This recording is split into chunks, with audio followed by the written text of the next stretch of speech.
Yang Jin, 你好吗？很好，谢谢。Now, Mr. Speaker, I'm very proud to be part of this national-led government. Under John Key's leadership, and after National's first 5 years in government, New Zealand is in a much better economic position. 5 years ago, National inherited an economy from Labour with a current account deficit at almost 9% of GDP. Inflation was at 5.1%. Homeowners were crippled by high mortgage interest rates, averaging 10.9%. The Labour government spending was up 50%, and the economy was going nowhere but backwards.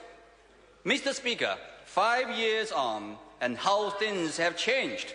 The current account deficit is now 4.3% of GDP, inflation now only 1.4%.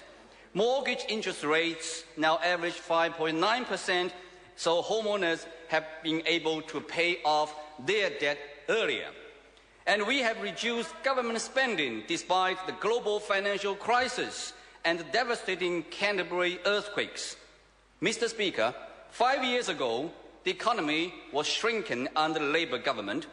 In the past year, our economy grew by about 2.5%, which is one of the highest growth rates in the OECD, and we are on track to return to surplus by 2014-2015. Business and consumer confidence is at their highest levels. Over the past 2 years, more than 65,000 jobs have been created, and unemployment is lower than most developed countries. Our economic program over the past 5 years is clearly delivering for New Zealand. Mr. Speaker, the national-led government has achieved this positive economic momentum by responsible fiscal management. We have not had to make major public sector cuts as seen overseas, and we have actually increased our spending in key areas such as health and education.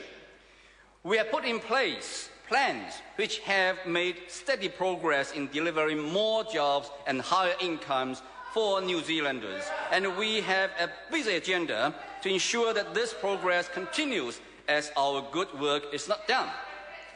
5 years ago, our trade with our second largest trading partner, China, stood at about $8.2 billion.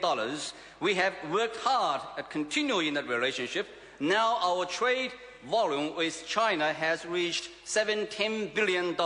China is now our largest trading partner. More importantly, New Zealand's exports to China have more than trebled in 5 years, from just $2.2 billion to over $8 billion. The national-led government has also worked hard to grow New Zealand's tourism, which contributes almost 9% of our GDP. The number of visitors from China has almost doubled in 5 years, from over 120,000 in 2008 to about 230,000. As I'm speaking, Mr. Speaker, Minister Stephen Joyce is visiting China to boost New Zealand's education profile. Currently, Chinese students account for 27% of our international students and inject about $800 million to our economy. Education is now our third largest export to China after dairy and wood.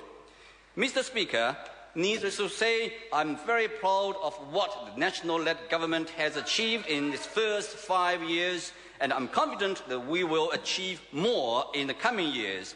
You may be aware that last week, the Prime Minister launched a New Zealand story to help firms leverage off a strong narrative about New Zealand's uniqueness. This will further enhance our brand in the world. Mr. Speaker, before I conclude, I would like to say that as a Chinese national MP, I'm very proud of our government's continued support for New Zealand's ethnic communities. We recognize New Zealand is increasingly diverse, and we want to build a strong and inclusive country where hard work is rewarded. We also want to ensure that our migrants and their families have access to information that would enable them to integrate easier, to get ahead and help them have better lives in New Zealand. That is why we have introduced initiatives such as expanding language line telephone interpreting service. The time for this debate has expired. Honourable members, yesterday when the House was in committee and was considering the Members of Parliament remuneration and